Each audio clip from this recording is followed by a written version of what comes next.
Hi guys! For today's video, samahan niyo ako na mag-open ng ating parcel. Galing ito from Mosdom. Kapag brand nga talaga ng Mosdom, ay talagang magaganda ang product nila. At kung iniisip mo nga na pandagalo nga ito, ay hindi ka nga mapapahiya sa pagbibigyan mo dahil magandang klase nga talaga. O ito ha, binibilisan ko ng pagbubukas dahil excited ka. Syempre excited din ako. Kita nyo naman, safe na safe ang balot ng kanilang mga product. Kahit hindi yan naka-bubble wrap, eh meron pa sila nito cloth bag. O diba, ang syala. O ito na, labas na natin. O ayan, may pakarton pa nga sila.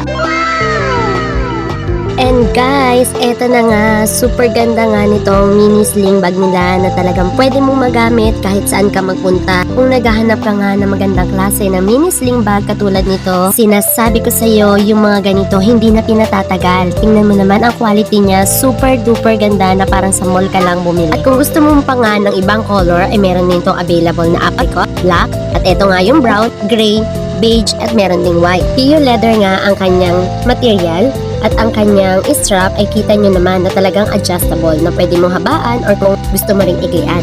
At makikita mo nga rin na mismo sa hawakan ay nakaukit talaga ang brand ng kanilang pangalan. At ganito nga siya kapag ka bit-bit mo nga siya. O diba, ang syala ng dating. At syempre, hindi naman to mapapasayo at hindi ka magkakaroon nito kung hindi ka mag-check out, diba? So ano pa hinihintay mo? Check out ka na!